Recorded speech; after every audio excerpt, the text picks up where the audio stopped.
Assalamualaikum warahmatullahi wabarakatuh. Jumpa lagi dengan saya, Dr. Mirza Yusa.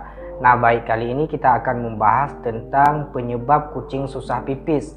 Nah, ini apa masalahnya dan bagaimana nanti cara mengatasinya akan kita bahas di video ini. Baik, sebelumnya saya sampaikan silakan ditonton video saya sampai selesai supaya tidak terjadi kesalahpahaman, dan silakan di subscribe, like, komen, dan bagikan setiap informasi yang saya bagikan supaya yang lain juga mengetahuinya. Dan untuk yang ingin bertanya silakan di komen di kolom komentar bagian bawah, nanti jawaban akan saya buatkan video edukasi selanjutnya.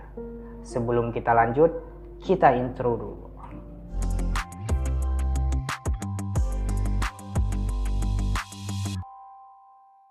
Nah, memang kasus ini sangat sering terjadi pada kucing ya, terutama kucing jantan. Nah, kenapa paling sering terjadi pada kucing jantan? Nanti kita akan membahasnya lebih lanjut. Nah, kasus ketahan pipis ini juga sangat sering jika kondisinya sudah parah, nanti bisa menyebabkan pipis bercampur darah. Nah, ini diketahui ketika adanya pipis yang menetes ya. Kucing akan lebih sering pipis bolak-balik ke bak pasir, tetapi pipisnya tidak lega. Secara umum, kasus ini dikenal dengan FLUTD ataupun sering disebut dengan flood. Nah, ini merupakan penyakit saluran kencing bagian bawah pada kucing. Ini masih secara umum ya.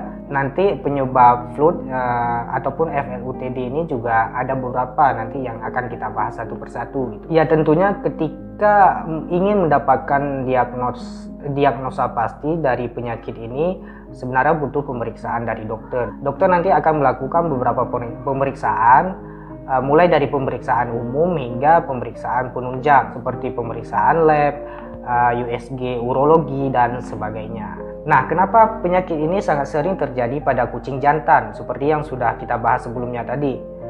Sebenarnya uretra kucing jantan itu lebih kecil dibandingkan dengan uretra kucing betina. Ini merupakan saluran kencing ya pada kucing, sehingga akan lebih mudah terjadi sumbatan pada uretra kucing jantan. Nah, kasus ini merupakan salah satu ya kasus paling sering terjadi dan juga merupakan kasus yang berbahaya. Nah, ini bisa dibayangkan betapa sakitnya ketika kucing mengalami susah pipis sampai dia sudah berusaha mengeluarkan pipisnya tapi juga tidak keluar. Kalaupun ada keluar, mungkin hanya menetes saja gitu. Hingga sangat sering kucing tuh bolak-balik ke bak pasir.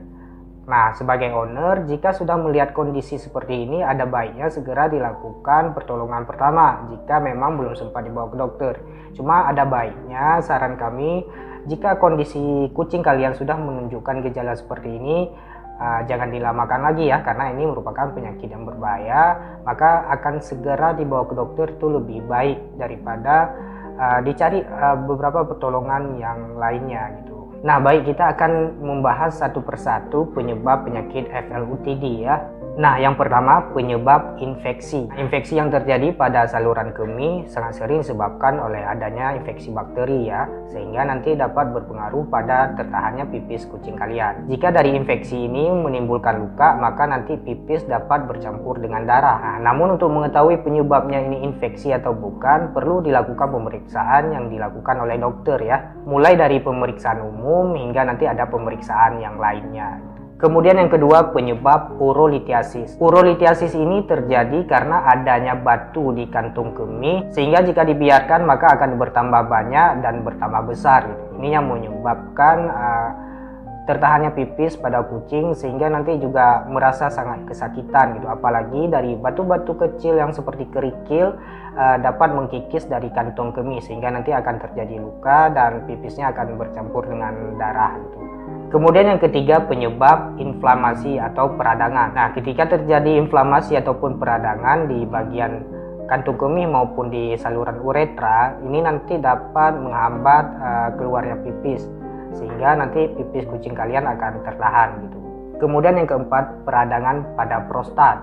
Ketika terjadi peradangan pada prostat, maka nanti dapat menekan pada area kantung kemih, sehingga nanti akan terganggu proses urinasi kucing kalian, sehingga nanti juga akan kesusahan untuk pipis. Kemudian yang kelima, gangguan syaraf. Pada ekor kucing ada namanya cauda equina, yang mana cauda equina ini merupakan kumpulan dan percabangan syaraf, seperti ada mengatur tentang BAB, pipis. Nah, ketika nanti ini terjadi gangguan, misalnya terjadi benturan pada bagian tersebut, maka akan terganggu pipis kucing kalian sehingga nanti kucing akan kesusahan untuk melakukan urinasi gitu. Nah, itulah beberapa penyebab penyakit FLUTD yang sering terjadi pada kucing. Ini yang kita bahas yang paling sering. Sebenarnya masih banyak ya penyakit-penyakit FLUTD yang lain atau flu yang lain yang belum kita bahas di sini. Nah, tentunya untuk melakukan diagnosa berarti ya dokter yang wajib melakukannya ya setelah dilakukan beberapa pemeriksaan nantinya. Dan dokter akan melakukan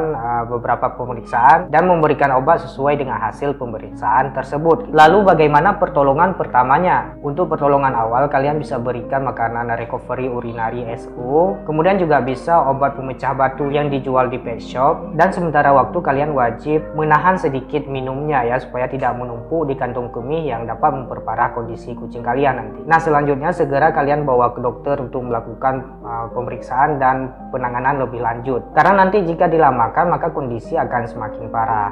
Seperti yang kita bahas tadi, penyebabnya ini salah satu ada penyebab batu ya atau urolithiasis. Ini penyebab yang paling susah disembuhkan di antara penyebab yang lain. Dan juga nantinya ketika sudah dilakukan penanganan dan pengobatan, maka yang wajib mengikuti arahan dokter seperti nanti kontrol ulang dan sebagainya. Apalagi harus dipasang kateter, nanti ini akan dalam pengawasan dokter selalu gitu. Nah, baik, itulah beberapa penyebab penyakit FLUTD atau flu yang kita bahas dan bagaimana cara pertolongan awalnya sebelum dibawa ke dokter.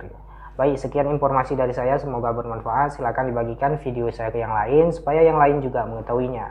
Dan mari ikutin terus video edukasi yang saya berikan supaya kalian juga teredukasi. Sekian, Assalamualaikum warahmatullahi wabarakatuh.